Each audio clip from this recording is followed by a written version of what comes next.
the end of the meeting, but this one is so important, I want to make sure to mention it now.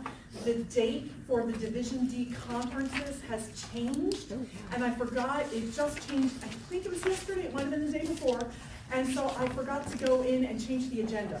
So the top of the agenda under future events indicates that the Division D speech contest will be on March 9th at 10:30, when in fact it will be March 16th. I think still at 10:30, right? Yeah. Yes. Okay. March 16th, same place, same address, same time, but it's a week later. It got rescheduled for March 3rd due to weather, and then March 9th turned out to not be so great for all of the participants, and so March 16th is when the next round of contests, and Christine and I are still competing on March 16th. Well, thank you. And this evening, in addition to all of the guests, I wanted to point out before we ask our guests to introduce themselves, a very special guest who has joined us this evening, our Area Director for Area 43, Beth Davis-Ryan. Thank you for that warm welcome, and I want to tell you guys, I am so impressed with you.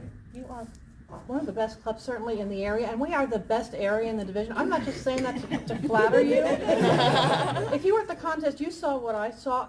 The other divisions, the other areas had maybe one or two contestants. Some of them didn't have anybody at all. We had somebody in every contest. You guys had somebody in every contest, and not even all the clubs in our area did. So you guys are the best. Thank you, Beth. And then before I ask the guests to introduce themselves, I did want to call your attention, all members who are getting the Toastmaster magazine every month. I used to read it cover to cover almost every month. I haven't read it as diligently as I used to. I did flip through it, and there is an article in here about the Navigator, the Pathways Navigator, which is the area of the Pathways website, if you will, system, that gives you an overview of pathways, but not just pathways, of all of Toastmasters. And they've revamped it based on member feedback. And we know there's been a lot of member feedback, so it's great that they took it to heart and they did something about it. And now the Navigator includes information about club meeting roles and a lot of other things that weren't previously addressed because they weren't necessarily explicitly part of the Pathways educational program. So they've expanded it, and from what I understand, it's easier to navigate the Navigator. And so there is an article in here about all the improvements they've made, and of course you can find them online when you are enrolled in a path and can get into the Pathways system. So, and there are other articles. This magazine always has helpful tips. They're usually short, very digestible articles, and I always find it interesting and entertaining. So I encourage everybody to take a look at their magazine if you haven't lately. And the way I thought to actually, I'm going to admit, knew to give you that tip is because I went to TLI, Toastmasters Leadership Institute training last week, and one of the other presidents in the president's specific training said, well, when I get up at the beginning of the meeting, I always tell people what's in the latest issue of the Toastmasters magazine. And I said, that's a great idea. And so that leads me to the final point I wanted to make tonight, and that is 6 of the 7 officers from this club were all trained 2 weeks ago on Saturday. 6 out of 7. The 7th just couldn't be there because of a family emergency. And our immediate past president was trained.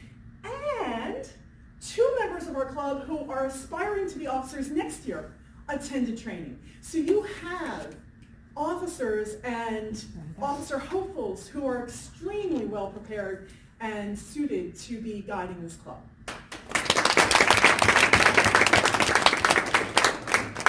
Okay, now I am ready for our guests to introduce themselves. For our guests, what we ask you to do is just tell us your name, what brought you here tonight, and at the end of the meeting, we'll ask you, what did you think of the meeting? And in between the beginning and the end, you can participate as much or as little as you want. You can participate in the voting, you can volunteer to do table topics. If you don't want to, you don't have to. So if we can start over here, please. Whatever makes you comfortable. Good evening, everyone. My name is Sean. I'm originally from Georgia, and I found out about this, this opportunity through coworkers. And my mother also attended 2 classes, and that's what brought me. All right.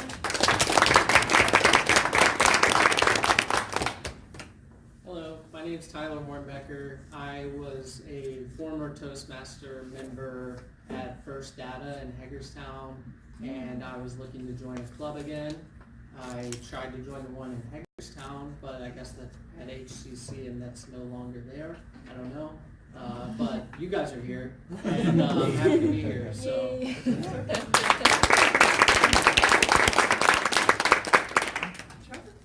Hello, I'm Trevor. I've heard about Toastmasters for a while now. I tried it many years ago, and through circumstances I didn't have a continuous appearance there.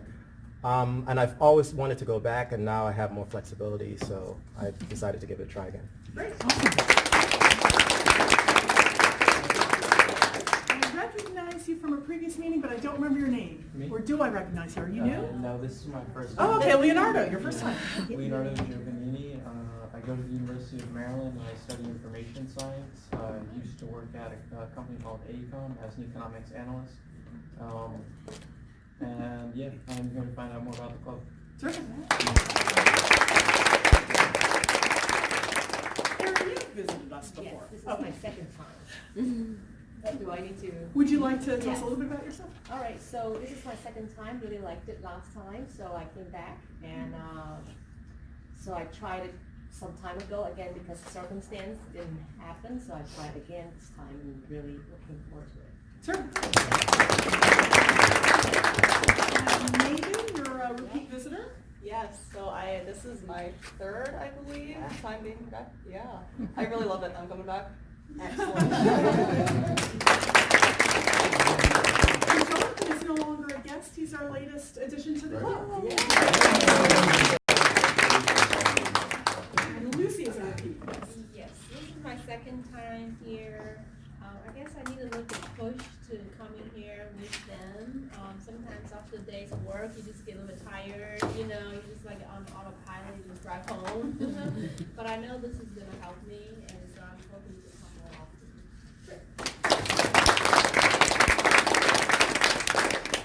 For our inspiration this evening, I'll welcome Lisa Whitmore.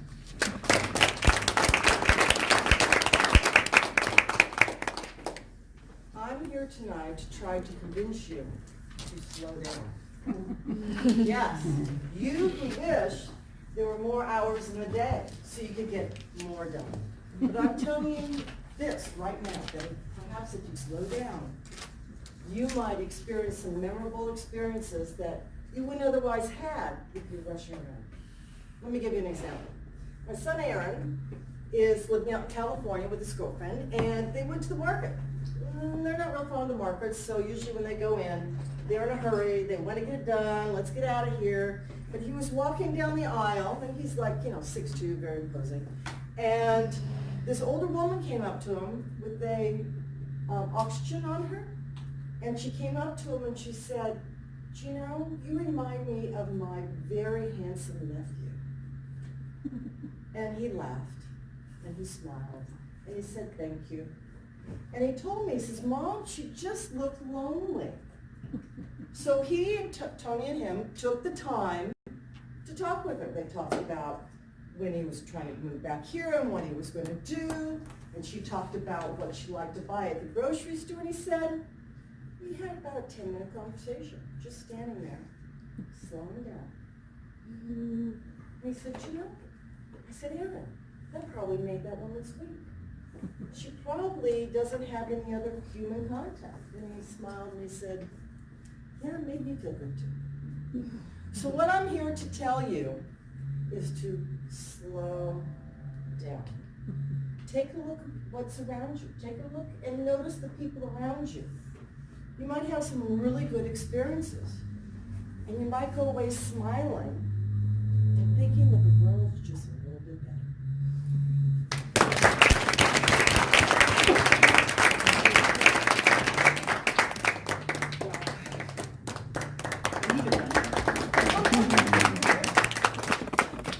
All right, for the rest of the evening's program, I will ask Lizette to come up. She is our Toastmaster of the evening for this evening.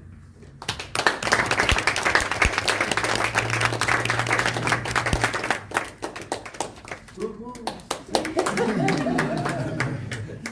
evening, Toastmasters.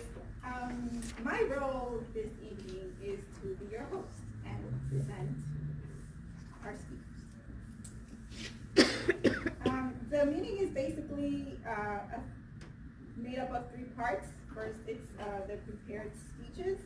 Then we have table topics, which are where even our guests can participate. It's about a minute and a half of the topic that someone chooses.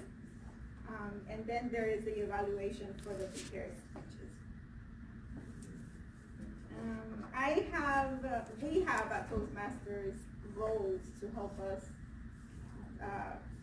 run the meeting smoothly, and I would like for them to present themselves. First helper is our grammarian, please. Grammarian, think of me as your nice English teacher. Okay? And remember what she said or he said. You want to be articulate. You want to use correct grammatical rules, and that's what I'm here for. But I'm going to be nicer, and I'll present it to you. It makes you more, or someone can better understand you if you are using correct grammar, so I will be watching for that and giving you feedback on that. Thank you. So Lisa is our I'm word up of the again. day. Okay. I'll just clap. Okay, the word of the day is remiss. Lacking care or attention to duty or negligent. I would be remiss in my duty as a Toastmaster if I didn't tell you how much I enjoy Toastmasters. Remiss. And I'll be watching how many times people use the word of the day and pepper that in your speech, and then you get a prize. And the prize is we give you a round of applause. Then we also have Wizard of Oz, our off counter. Mr. Joe. Yes, I'm the awe counter, and the awe counter's role is to count inappropriate words where you use them to connect as crutch words, to connect sentences together, such as and, you know, those kind of things. So that's what I'll be watching and counting for. I'll be avoiding doing some of the duplicate work that the grammarian does, but I'm just going to focus on those crutch words. Thank you. We have our timer, Louise. I am going to use this device here to time the speakers, the prepared speeches, the impromptu speeches, and the evaluators. They all get timed. The speakers tonight get 5 to 7 minutes. The table topics is 1 to 2, and the evaluators is 2 to 3. And what will happen is the green light will go on the minimum time, the 5 minutes for the speakers. Then the yellow light will go on when they're halfway through, which is 6 minutes, and it's 7 minutes. The red light will go on, which means they have to wrap it up, and they have 30 seconds to finish. And at the end of the meeting, I'll report the times.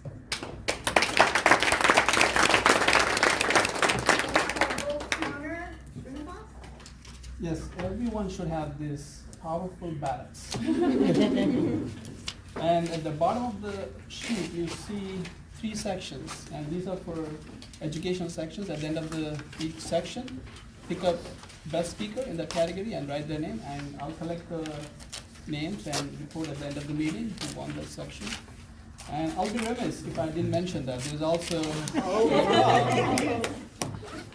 there where you can give your own personal feedback. Everybody gets to give feedback, not only evaluators. This is a powerful way to give. I keep all my little things I get. It's a reminder. Thank you. And so on to our first part of the meeting, we will have our first prepared speech. It is Larry Ricks, and he is giving a Pathway Effective Coaching speech. It's level 2, Introduction to Toastmasters Mentoring. It's 5 to 7 minutes, and the title of the speech is Level of Commitment. Introduction. How a member is mentored is tailored to that member's goals and level of commitment to those goals.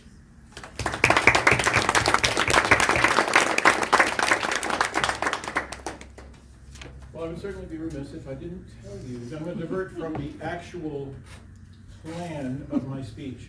The reason is, the evaluation form says that I am supposed to discuss what it was like to be a protege to a mentor. However, when I joined Toastmasters, I've already been doing public speaking for about 30 years. So, I did not have a mentor.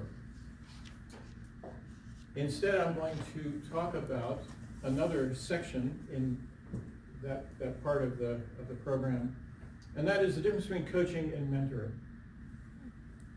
We do have a mentor program here, I think an absolutely fabulous one, that didn't exist when I first joined. Now, I can't say that I actually never had a mentor, because in a sense, we all do, because we have speech evaluators. And they fulfill that role to some extent. But I want to talk specifically about the roles of an evaluator and a coach. In the introduction, it was mentioned that a level of commitment. One of the first things that a mentor or a coach has to do is interview the mentee or client to find out what their goals are, why they want to achieve those goals, and very importantly, what is their level of commitment? Or another way of putting it would be, what are they willing to give to accomplish their goals? Because truthfully, if you don't have any, as they say, skin in the game, you don't have a goal, you have a wish. Now that doesn't mean that everybody's going to have the same intensity to reach their goals. We had a gentleman in here a while back, it's been maybe a couple of years ago, and his goal was to give a good speech at his daughter's wedding. And some of us that have been here for a while remember that. And once he did that, we didn't see him again. He accomplished his goal. And that was fine. Everybody has different goals. Some of you may want to be professional speakers. I know I've heard that from a couple of people. That goal is a little loftier. Some of you want to give good presentations at work. The important thing is that the mentor or the coach, because they're similar, has to know what those goals are. And again, your level of commitment. Now let's look at the difference between the two. A mentor is going to be a little on the softer side, whereas a coach is going to be a little more disciplined. I'll go into that in just a minute. But again, that's going to depend on the level of commitment of the individual that's being worked with. If your level of commitment is high, then probably that person's going to be doing a little more coaching than mentoring. Because the mentor is going to be more of the encourager. The mentor is going to say, okay, I know you're nervous about giving your icebreaker. That's okay. Everybody's nervous. Take your time. The coach is going to say, okay, you told me what your goals are, and you told me when you wanted to reach them, because a goal without a time is a wish. So here's what I need you to do. In the next month, I want you to give your icebreaker. So the coach is going to be a little more direct. Again, that's what coaches do. The mentor is going to also, well, do something that the coach does too. And let me explain this. I would put it in terms of the fact that I have a coach in business. And the way I explained what I was asking of her is I said, you are the eyes outside of my business. And really, that's what a mentor is here. When you get out and give a speech as a mentee, your mentor is watching. You're in the moment. And let me explain what in the moment means. I'm going to borrow some Tony Robbins here. I'm a big fan of Tony Robbins. He has what he calls 6 basic human needs. I'm not going to name all of them, but we're only going to deal with a couple. There are certainty, uncertainty, love, significance, growth, and contribution. Forget the other 4. We're going to deal with certainty and uncertainty.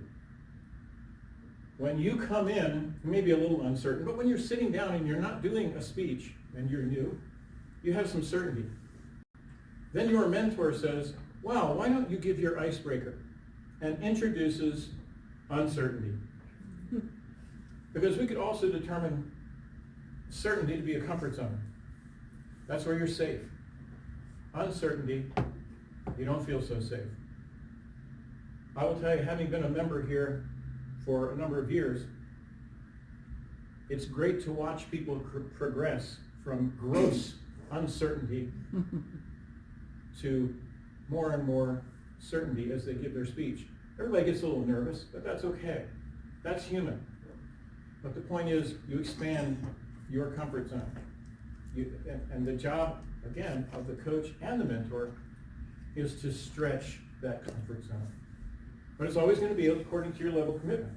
So you tell your mentor, or you tell your coach, if you choose to have a coach, what you're willing to commit. Now, my business coach, I told her, hey, take me to the limit. And I told her she has a way of being nicely honest. And some of our coaching sessions get a little intense. One of them, I came in and I said, you know what, I set some goals before. I don't like those goals. I've already achieved those goals. I achieved those years ago. I want to go further. I want to go places I've never been. She said, okay. By the way, those things that you were doing last week, you're going to do more of it this week. And we're adding this, and we're adding that. And now, we have a great relationship, so after each coaching session, she comes out from behind her desk and she gives me a hug.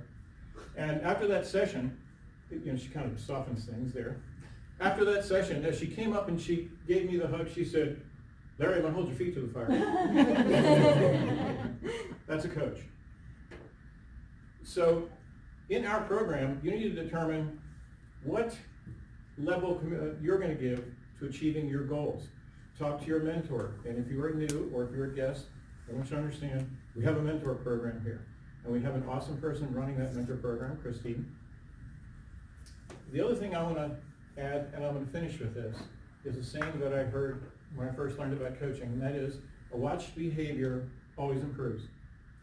One of the things that your mentor or your coach is going to do is watch your behavior, and there's got to be a level of accountability, because if there's no accountability, there's no incentive to stretch into that uncertainty.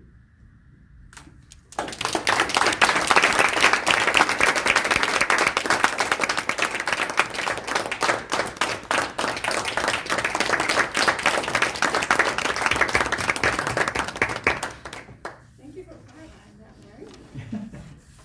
Our next speaker is Christine Montars. She is giving a level 4 speech project on the pathway Effective Coaching. It is a 5 to 7 minute speech about developing and applying skills for coaching a fellow club member. It will not only give guidance to mentors, but also help mentees know what to expect. Her speech is entitled Mentoring 101. Please welcome Christine.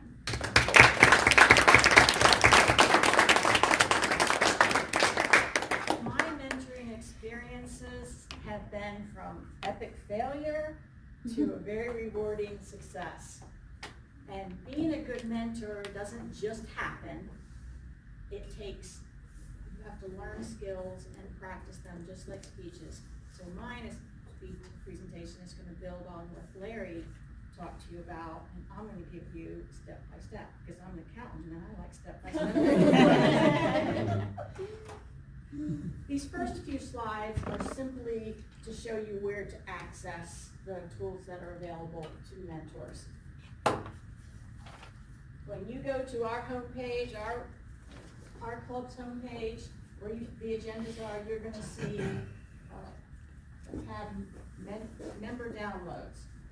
When you click that, it'll pop you to here. And then in alphabetical order are file folders. Go down to mentoring. And when you click mentoring, this will pop up. And these are the actual tools that are available to you. Now, there's a self-assessments and evaluation forms. And at the top, Welcome to Toastmasters Mentoring is a guide. It's the step-by-step guide, 9 steps, taking you from the very beginning all the way through the end of a 6-month mentoring relationship where there's an evaluation of both mentor and mentee. First step is to evaluate your readiness. There's a mentor self-assessment. It asks you to list your short and long-term goals for a new mentoring experience. For me, that's easy because I want mentoring to be a life skill for me to use from now until as long as I can. I've had a lot of success in my life, and I really enjoy people getting a leg up in life and succeeding. What expertise do you bring to your relationship with your protege? I've been a business owner, mother, single mother, all kinds of things. So I feel like I have a lot to bring to a mentoring relationship. What are your expectations of your interactions with a protege? Mostly for me is I want a mentee, a protege who is going to participate.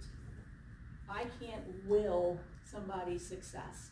I need somebody who wants my help and is willing to put in the effort. List experiences that have contributed to your expertise. I've had some both inside and outside of Toastmasters.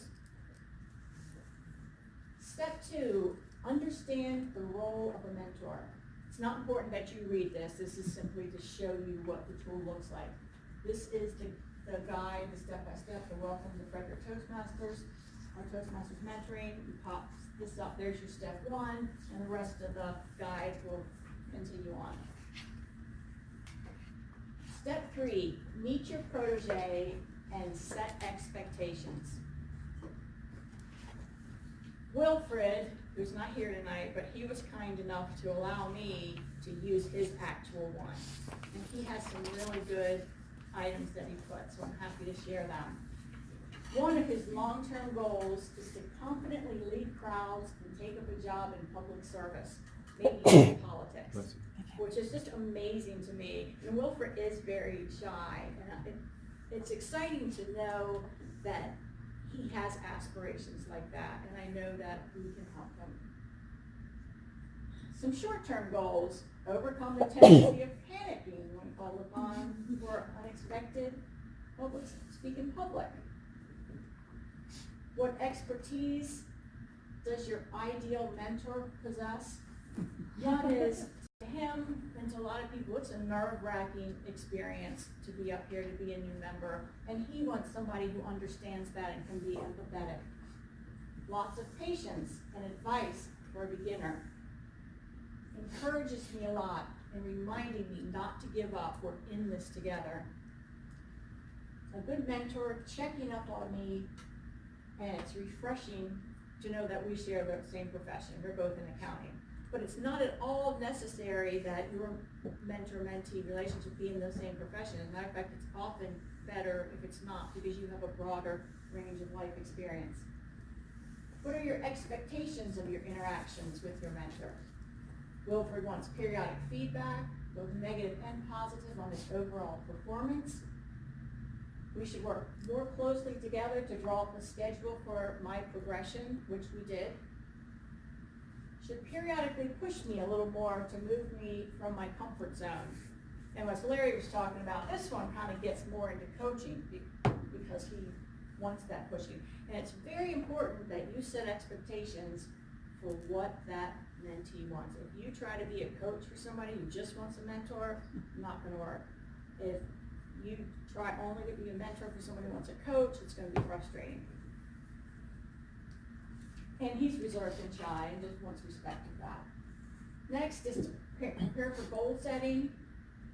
There's a protege success plan form available. There's long-term goals, and Wilfred set his for a time frame of 3 to 8 years. One of them is to take up public speaking engagements. Midterm goals, which he set at 1 to 3 years. Master impromptu speeches, yes. And short-term goals, 6 months to 1 year. Develop the courage to stand in front of the audience and deliver a speech, which he did. Then maintain contact and track your meetings. There is a mentor communication tracking log where you can document the date of your communication, topics discussed, action items, notes, and when you're going to meet next. And lastly, step 9 is at the end of 6 months, the mentee will get an evaluation form to share what the experience was and how it went with their mentor, and then also the other way around. it's the journey. We're just starting our mentoring program here. We've had one, but it's been a little hard to follow. It's kind of been, okay, I'm a mentor, how you doing, is there anything I can help with? And we didn't have these tools. Now we can take it through a more structured process. And our goal is to have the best mentoring program of all the clubs.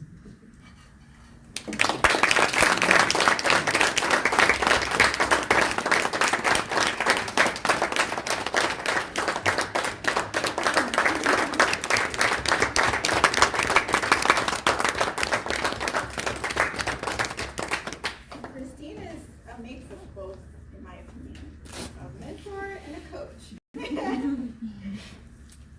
Next up, we have David Wood. David is a young professional working in the Frederick area. He is doing the Pathways that Dynamic Leadership Level 1, researching and presenting 5 to 7 minutes each, and it is titled Speeches That Move Mountains.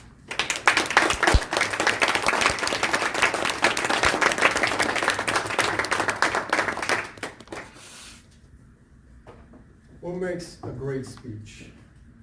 What makes a speech that influences their audience? What makes a speech that gives you emotion, that moves you to action? For my research topic, I chose to focus on the greatest speakers of history. I chose to look at the greatest speeches that have ever been given. Martin Luther King, John F. Kennedy, Barack Obama. From them, I've learned, I've gleaned patterns that they all share, and I'm going to be sharing some of them with you here today. I've identified 4 patterns, 2 for speech writing, and 2 for speech delivery. The first speech pattern in speech writing is using metaphors. Metaphors are a phenomenal way to connect what you're trying to say to your audience. Metaphors give a common ground that your audience can grasp onto when you're speaking of a novel concept. Dr. King used metaphors ubiquitously throughout his entire speech. In the beginning of his speech, early on, he used the 14th Amendment of the American Bill of Rights, and he compared it to a check, a bad check. He said that the American public, back in the day, America, wrote a bad check to the African American community. A check that came back insufficient funds because they were dealing with civil rights issues, very tremendous ones. John F. Kennedy used a metaphor to communicate the vast historical, technological innovation that human beings have had, and he compressed it in a 50-year window. 5 years, we discovered fire. Just last month, we discovered electricity. It really put the breadth of the space exploration age into perspective, just how far we've come, and just how far we're going. The second tip, repetition. Repetition is a great way to frame what you're trying to communicate. It gives the audience something similar that they can hook onto when you're trying to introduce the next thing. In Dr. King's speech, I Have a Dream, he used I Have a Dream to frame his hopes for America. I Have a Dream cued everyone to start paying attention to listen to what he's going to say next. And it made it much easier to follow along. I Have a Dream was that trigger, and it also made it tremendously more memorable. Barack Obama, yes we can, I'm sure we all know that phrase. It makes your speech more memorable, and it makes what you're delivering more impactful. If you have an emotion, when you're communicating your repetition, it's even that much more well received. On speech delivery, packeting. This is a term I coined. You see, when I was doing my research, I chose not to look at what experts had to say. I wanted to make my own discoveries. I felt like that would solidify what I learned. Packeting. what is packeting? Packeting is a common speech pattern that a lot of people who read a speech from a script have. When you're reading from a pre-written script, you read to a comma, and you take a pause, then you read to the next comma, take a pause, read to the end of your sentence, take a pause. Packeting is essentially wrapping up each individual idea, each individual concept, and then pausing afterwards to allow your audience to digest what you just said. If you take frequent pauses after each complete idea, the audience can follow along with exactly what you're saying. That way you don't lose anybody. All of the great speakers that I've seen use packeting throughout their speech. In fact, it was the primary vehicle for their delivery. JFK read a lot of his speeches from a script, so naturally he packeted. Martin Luther King, I Have a Dream was a written script he read, but it was packeted. Obama didn't use a script. He still packeted everything he said. And I'm sure everyone here naturally packets their speech when they're speaking in public. Second performance tip, tonal arc. Tonal arc is something that I realized when I was watching Dr. King's speech. You see, he's a pastor by trade, and he speaks like a pastor. How does a pastor speak? They speak and they raise their tone up to the middle, and then towards the end, they bring it down. But doesn't that sound familiar? Yeah. Obama kind of sounds like that when he speaks, right? The thing about tonal arc is it wraps exactly what you're saying up. So when you're packeting these ideas, if you wrap them in a tonal arc, it cues the audience that you're about to finish what you're saying. And then they can start processing what you're saying. When you raise what you're about to say, and then you end it. Now we know. You've ended what you're saying, and we can process exactly what you're saying. Every speaker I've seen employs some form of tonal arc. And in a way, it's almost exactly like music. You start on a root note, then you play your dance, your vocal variety in the middle, and then you end it on the note that you started on. And it's just the natural cadence of rhythm. We go up and we go down. Novel, and it keeps us interested. So I would be remiss if I didn't encourage you all to do research into your own topics like I did. Don't look at what the experts say first. Look what you can figure out first. You'll learn a lot more, and what you learn will be solidified. Then you can look at what the experts say and see if you guys agree. Madam Toastmaster.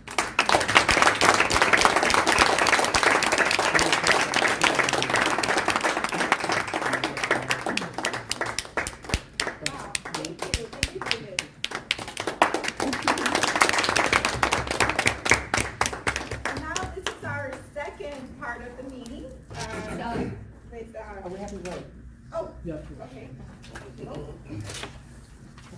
Vote for best speaker.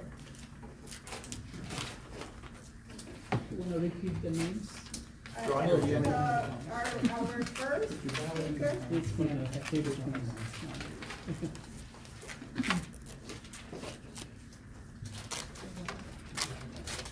So our first speaker was Larry Riggs.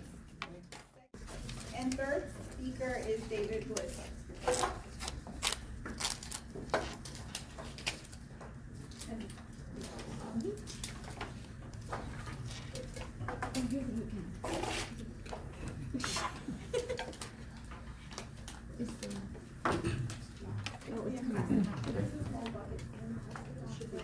There should be.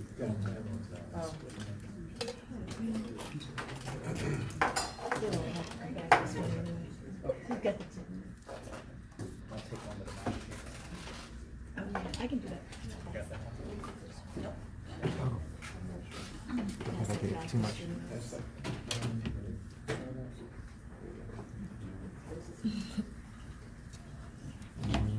One of those tourism tickets, the little TVM.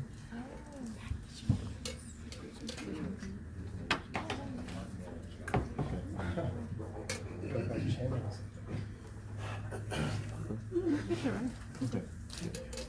Close enough. Yeah, we should start working.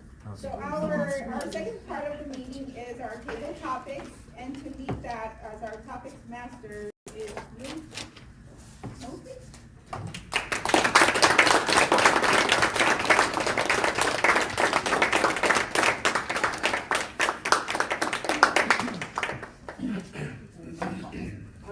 Good evening, fellow Toastmasters. This section of the meeting is part of the journey.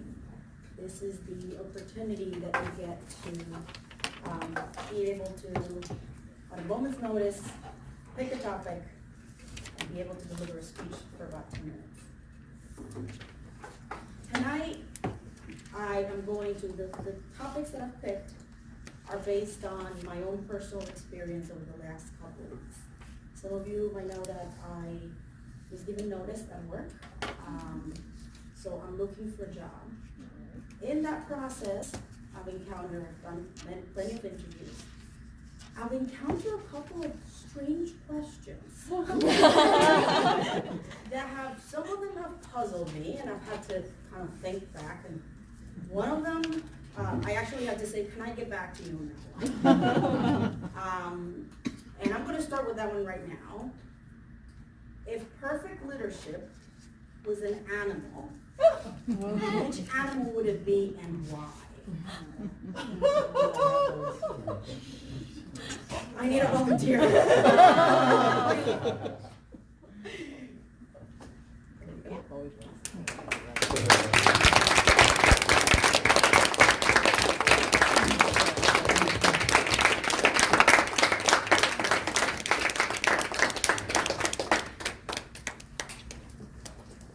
If perfect leadership was an animal, what animal would I be and why?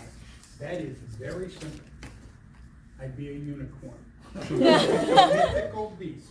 Perfect leadership is mythical. Perfect leadership, though, is aspiring.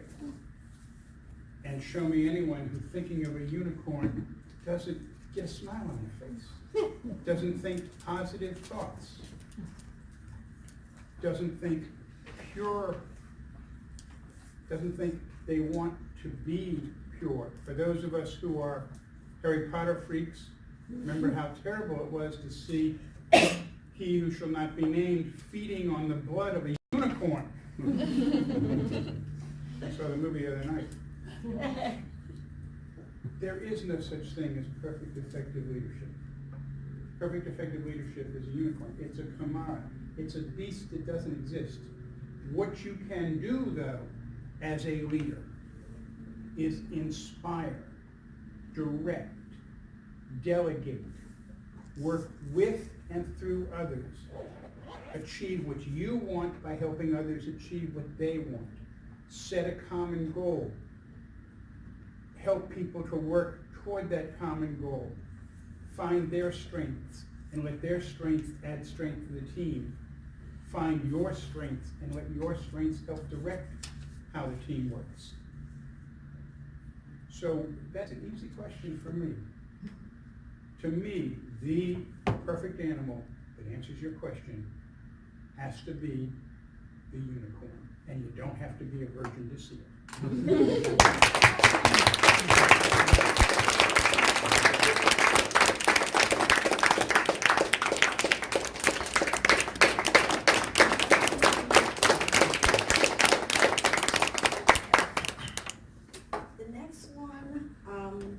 This one was actually a lot easier.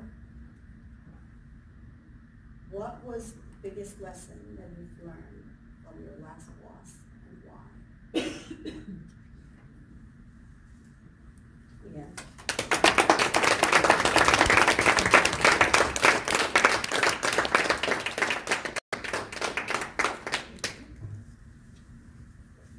This is actually very timely, as I'm also looking for another job. So I appreciate the ideas on these wild questions. What have I learned from my last boss, and why am I mentioning it? My boss that I have now, I guess, is my current boss, my last boss.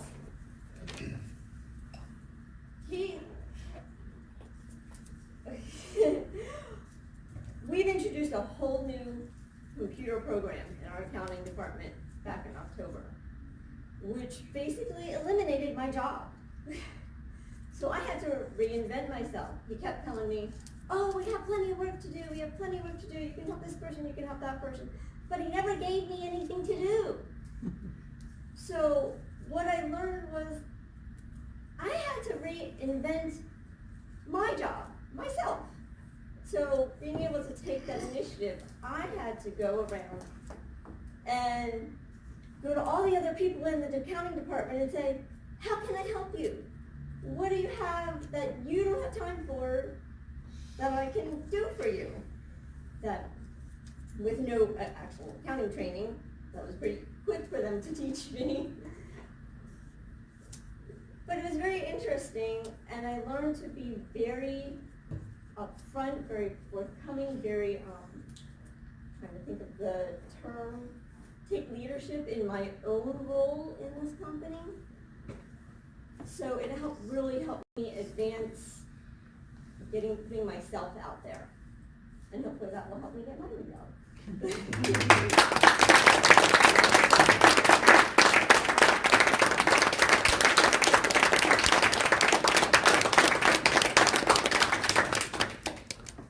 The next one actually came from a nonprofit. It was something that I was kind of expecting. If you had to do the same thing every single day for the rest of your life, what would it be?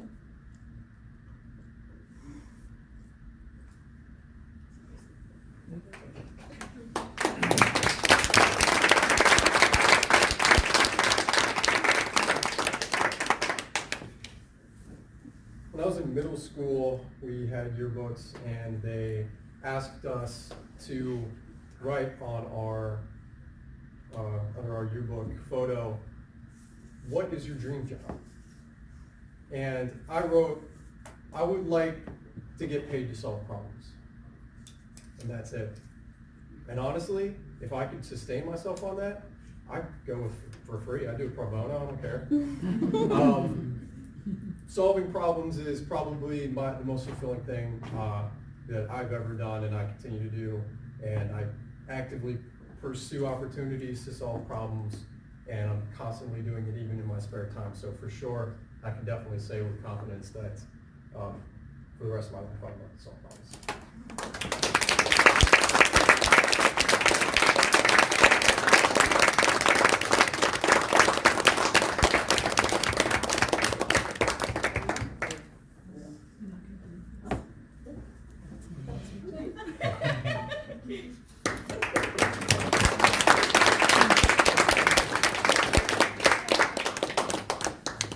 And now we vote for our best people coming. And may I just remind you to please put your phones on silent, or if you could turn them off. Very appreciative. Did you recap the speakers?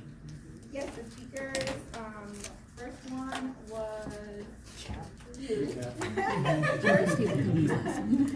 Second speaker was Leanne, and third speaker was Dave.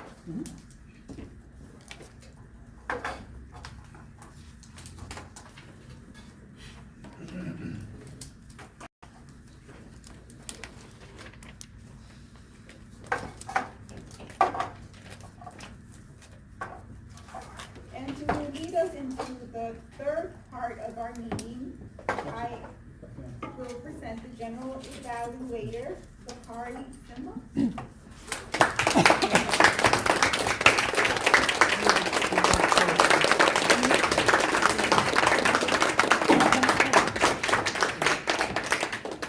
Thank you very much. Fellow Toastmasters and guests, my role as a general evaluator is to evaluate the whole meeting. And one of the really important part of this meeting, after they give the main speech, we have the evaluators come up and do the evaluation. I'm going to go ahead and call upon our first evaluator, and that's Cap. And Cap evaluated Larry on his speech.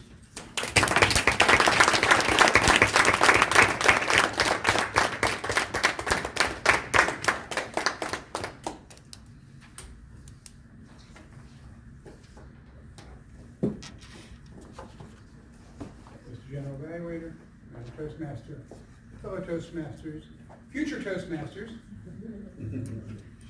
and of course, Larry.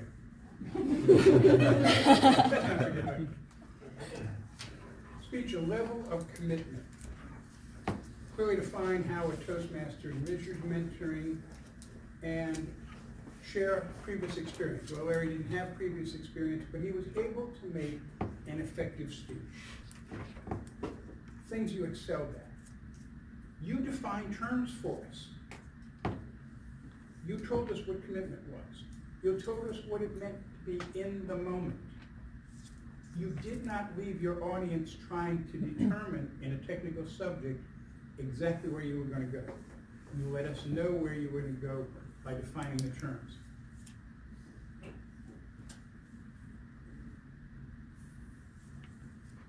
Clarity. Had no problem. Everyone understood you. Vocal variety. When you're talking about coaching versus mentoring, you might consider using coaching, mentoring. Use a different type of tone of voice to also indicate when you're switching from describing one role to the next.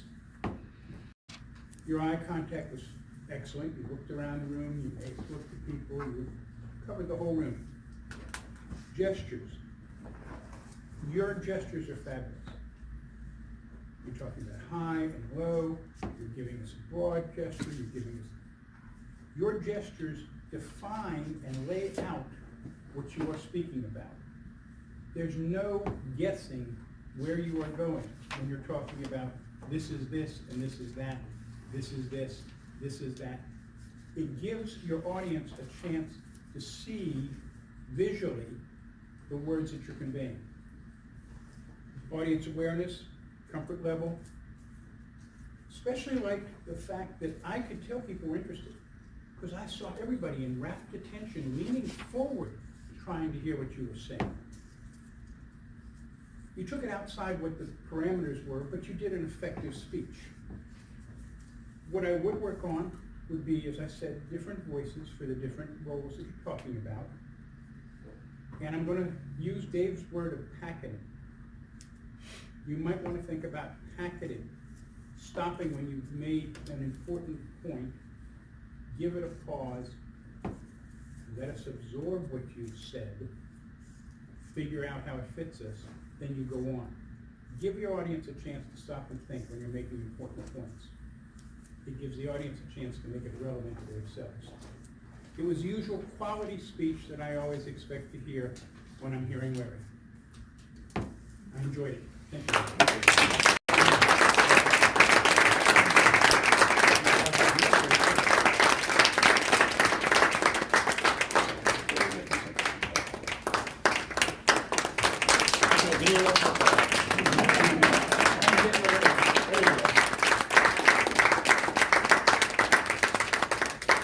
Our next evaluator is Hulu. She went ahead and evaluated Christine.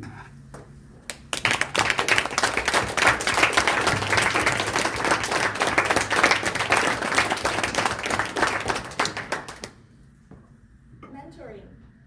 I guess everyone in this room has the experience of mentoring, or if you're a guest, you are interested in being mentored in Toastmasters. So I think this was a very good subject to start as a speech. I think Christine's speech was very informative and well organized. I could see an introduction, the body, and closing, and I noticed that she used the spaces for dividing that. While she was doing her opening, she was here, and during the body, she moved to here, that so everybody can see clearly the slides. She also said that she was not used to using the PowerPoint slides, but I think this speech was very good to use the slides because she goes step by step using all the examples and showing the website how and where we can find the documents that we need. And also, when there was small letters in the slide, she mentioned that you don't have to read it, it's just to show it. so that we are not distracted by all the smallest letters. But I noticed that when Christine switch a little bit fast on the next slides, when I noticed that she switched the slide as soon as you finish reading the titles. And for me, it was a little bit fast because I was reading the letters and it was moved to the next that I couldn't finish it. So it might be helpful to pause a little bit after you read the titles so that I can know which step you were going on. But it was very good that you used examples from your personal experience with your mentee, which was one of the goals, to use her own experience on coaching in the speech. To sum up, I think this was a very well organized speech and informative so that we can all get information and things from her own examples, and also you can using this space and moving effectively on your next speech. And if you're going to use the visual aids the next time, maybe you can slow down a little bit when you go to the next.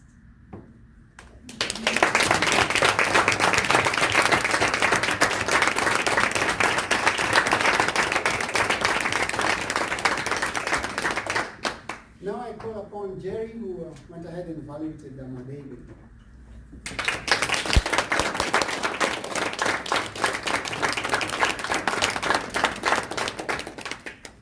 I would be remiss in giving this evaluation if I didn't first share with you what David said when he went back to his seat.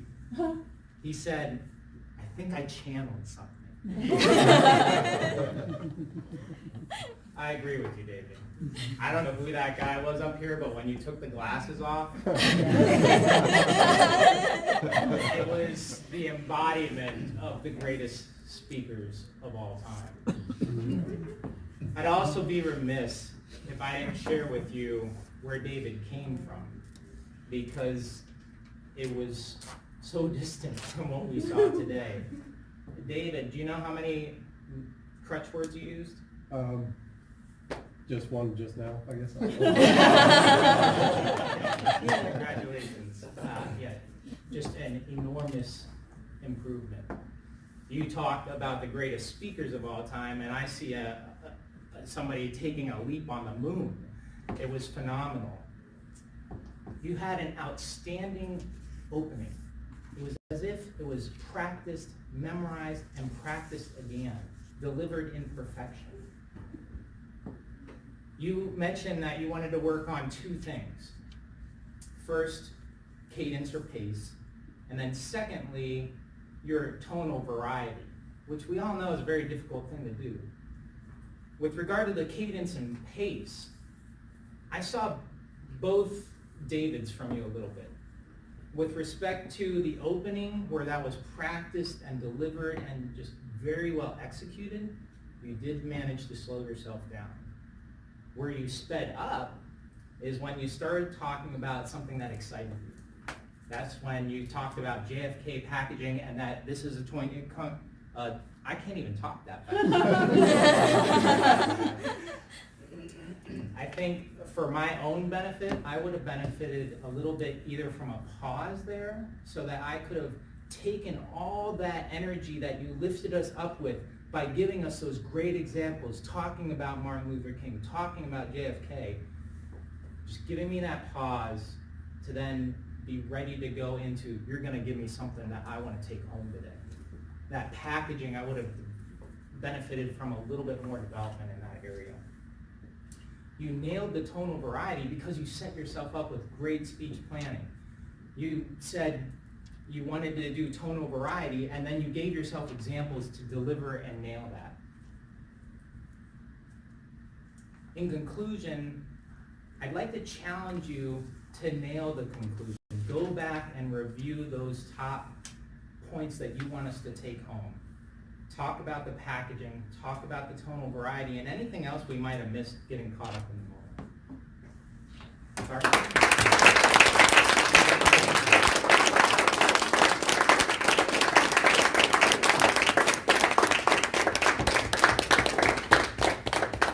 Right, let's go ahead and vote for the best evaluator, please.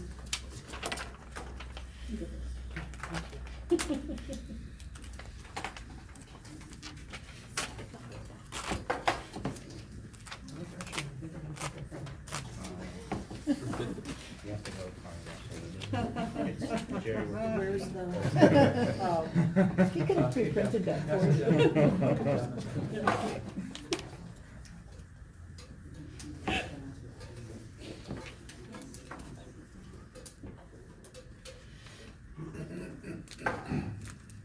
I'm going to go ahead and keep on going down the agenda here. Next, we could have the timers report.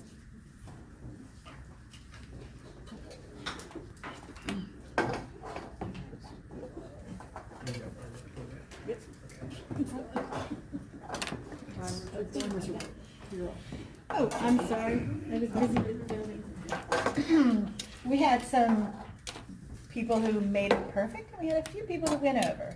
Larry, you were 7 minutes and 18 seconds. Christine, you were 7 minutes and 10 seconds. David, you were 6 minutes and 42 seconds. All of those were within 5 to 7 minutes. Table topics, Richard, you were 1 minute 50 seconds. Leanne, you were 1 minute and 42 seconds. And David, you were 45 seconds. That's under just 15 seconds. Pretty close. Evaluators, Richard Kaplowitz, you were 2 minutes and 56 seconds. Just under the 3 minutes. Unwu, you were 2 minutes and 51 seconds. Oh, there you are. And Jerry, you were 3 minutes and 5 seconds, so you were a little over. But altogether is very good. Great.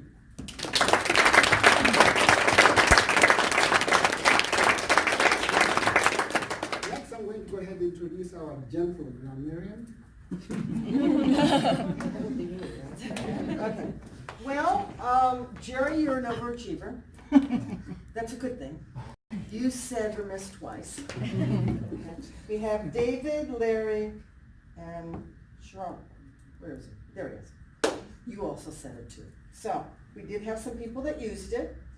As far as grammar goes, we all did a very good job. The only thing I noticed that was, David, you mentioned the word, something along the effect of, you guys can do this.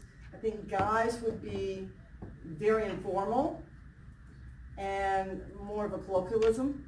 So perhaps if you choose another word. But otherwise, I think we did an excellent job, and your English teachers will be proud.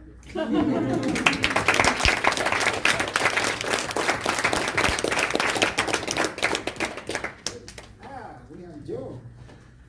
I'll start off with an but I'd be remiss if I didn't mention some of the good things I heard. Lisa, what I really liked your use of the sound, it's like that was really good. It was a good use of sort of a connective crutch. Oh, gosh. I like that. And Cap, I just have to say, your use of pause is excellent. I mean, that was excellent. And you know, the other thing is, David, I didn't notice any use of crutch words except during table topics. So your speech was clearly well prepared. One thing I noticed that people were doing, some of the better people that used fewer crutch words were doing, were tongue clicks. And it's not really noticeable. If you want to make it perfect, stop it. Lizette, I noticed you used a couple. Larry, you used quite a few. David, you used a few during your speech. Ruth, you used a few. And Jerry, you used a few. But that was it. Otherwise, everyone had, like Beth had one, Lisa had used a few during her last grammarian report. She used the word so once. Lizette, you had quite a few of ums and uhs. Let's see, Louise, you used one during your little report. Srinivas, you had one. Larry, you used now, I sort of noticed. And there's one. Christine, you used so a few times. David, I said you used a few during the table topics. Ruth, you had a couple ums, that was it. Cap, you had one so, but it was hard to detect. It blended in well with your great reports. Leanne, you had a few so's, and Unlu, you were really good, but you did use but and so a couple times. I thought you did a really good job of following through, and you had an end also, which was interesting. That's it.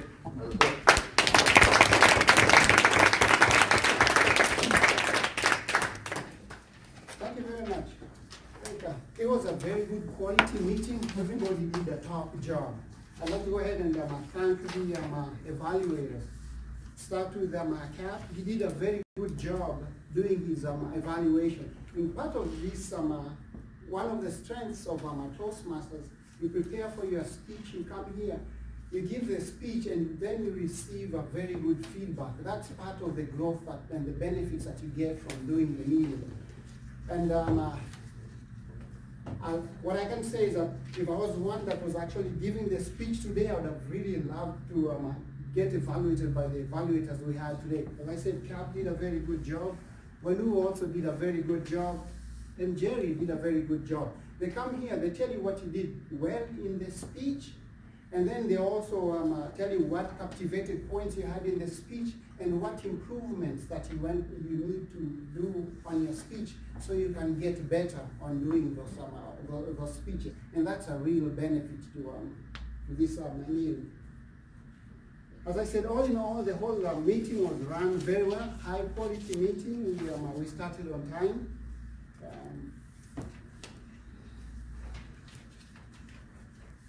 Beth did a very good job in starting us going here. Lisa did a good job in giving us the inspiration. Lisa, the Toastmaster, did good. And Beth, Ruth did a very good job in the table topics. She did a very, very relevant, she had a very, very relevant topic. And I think that's very good. If you can draw from some of your experiences, come and share with other people so you can get a feedback, then you have something to go away with. So I would say all in all, that was very, very good.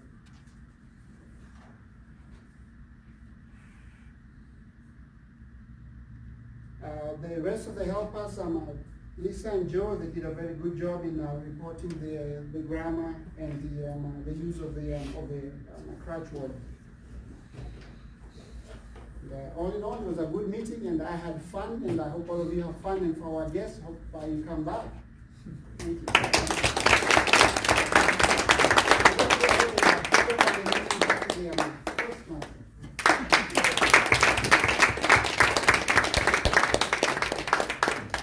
And now we present the awards. Thank you.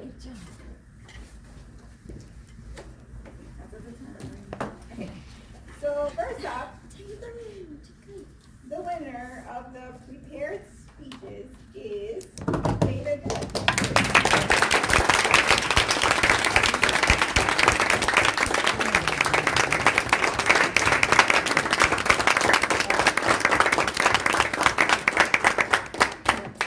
The best table topics goes to Kat.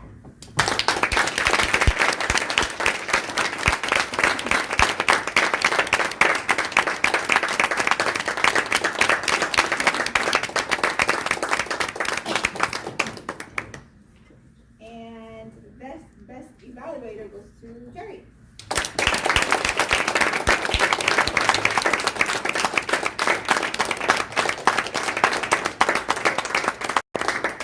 And then there's this little star. It's the Shining Star Award. And I guess I give it to whoever I think deserves it. And I'm going to give this to someone who has helped me in the past couple of months and has kept me on track. When I needed to, I said I would like to do my first speech, and she said, "Well, sign up." Sign up for the rest of the things you want to do. So the award goes to Christine. Thank you.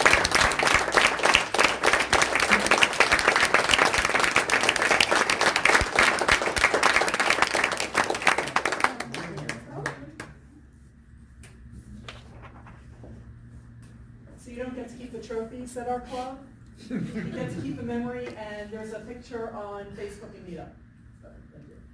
Toastmasters. Toastmasters. Got it. There's a way to keep the trophies, compete at the next contest.